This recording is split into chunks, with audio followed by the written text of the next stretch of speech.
Every country has debt.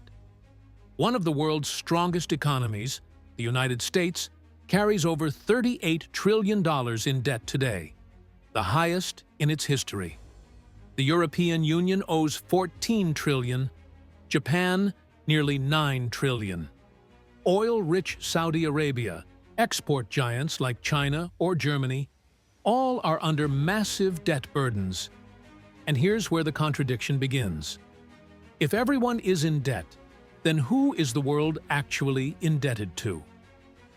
When we step into financial history, money, power, and time are interwoven. And nothing is as simple as it looks. Debt isn't just a burden. It's the silent but colossal skeleton of the modern world. Behind every war, every crisis, every boom and collapse lies an invisible architecture of debt. And if you follow its path, you encounter a strange truth. The world is not really indebted to someone else. It is indebted to itself. But that doesn't mean everyone is affected equally. Today, nearly 3 times the size of the global economy, about $315 trillion, is circulating as debt. How did we get here? To understand that, we need to go far back, long before credit cards or internet banking, to the birth of the idea of national debt. National debt wasn't born on Wall Street. It was born in a war. In 1694, while England was at war with France, its treasury ran dry. The king turned to wealthy merchants for loans. These merchants gave him money in exchange for steady interest payments backed by future taxes. To manage this debt, the Bank of England was created. This was revolutionary. The state could now spend money it didn't yet have. What it gave in return was priceless. A promise. And this promise could be bought and sold. This is how the modern bond was born.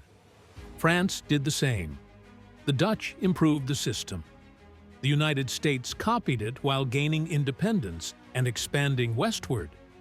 Over time, national debt became not a weakness, but a sign of strength. Empires once conquered land for gold. Now they issue bonds for interest. The battlefield shifted from land to balance sheets. Today, debt has become the world's biggest export product. The U.S. owes $38 trillion. Japan, $9 trillion. Every 100 days, another $1 trillion of debt is added to the world. Everyone owes. Every bank is owed. And through our taxes, savings, and pension funds, we are all both borrowers and lenders. So, who's on the other end of the rope? Let's explain through the U.S. Roughly half of its $38 trillion is held by investors, about 66% of those investors are American. Banks, pension funds, insurance companies, investment funds, and, of course, the Federal Reserve. The remaining 33% is held abroad. Japan holds about $1 trillion, China about $800 billion. So, America owes China is true, but it's only a small piece. In reality, America mostly owes America. The Treasury issues bonds, American investors buy them, and when needed, the Fed buys them back to inject money into the system. Americans pay taxes, taxes pay interest, and that interest goes back to American pension funds. A perfect cycle. The debt is real, but the creditor is the system itself. And this isn't unique to the U.S. Japan lends to the U.S. The U.S. lends to Europe through the IMF. Europe lends to developing countries via the World Bank. Those countries save reserves and then lend back to developed nations. A global network of promises, a giant hot potato game.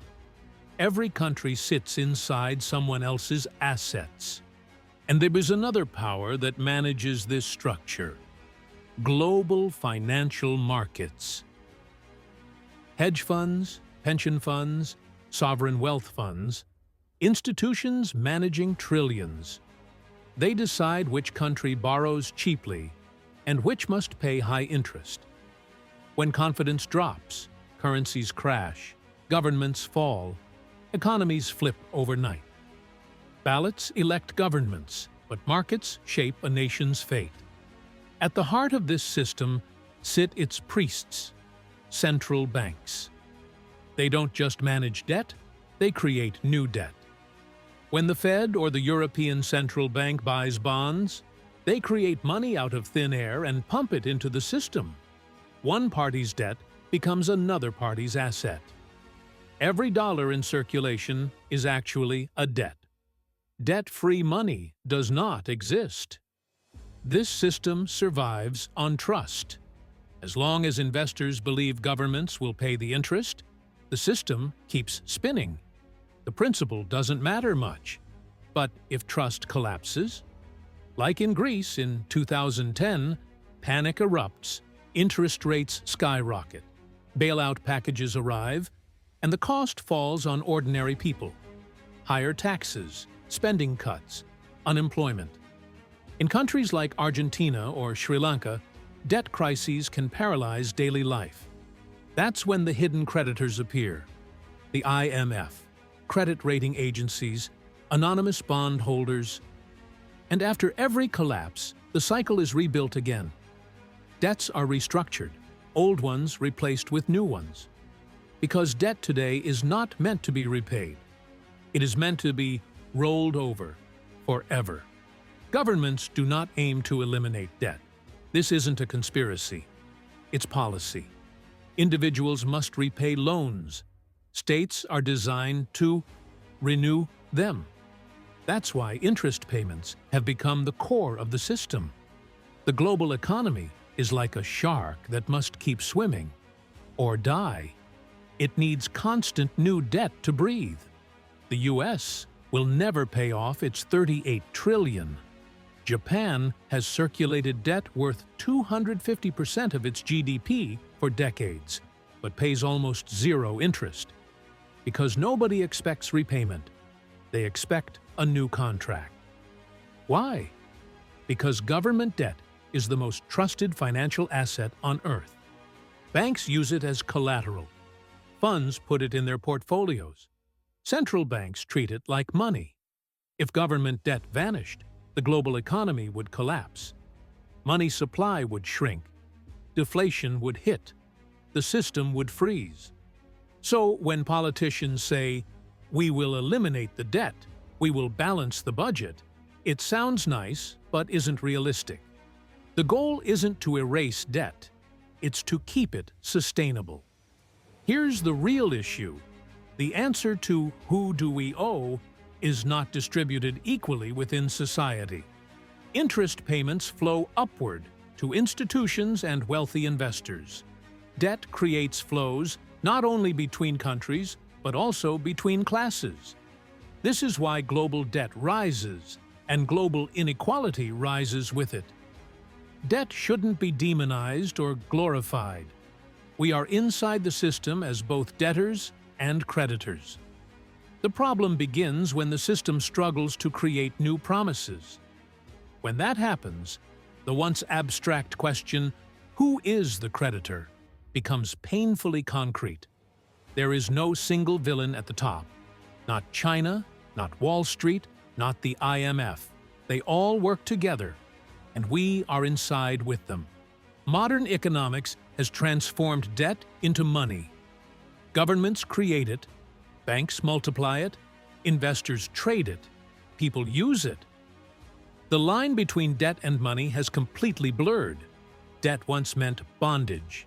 Today, it means balance.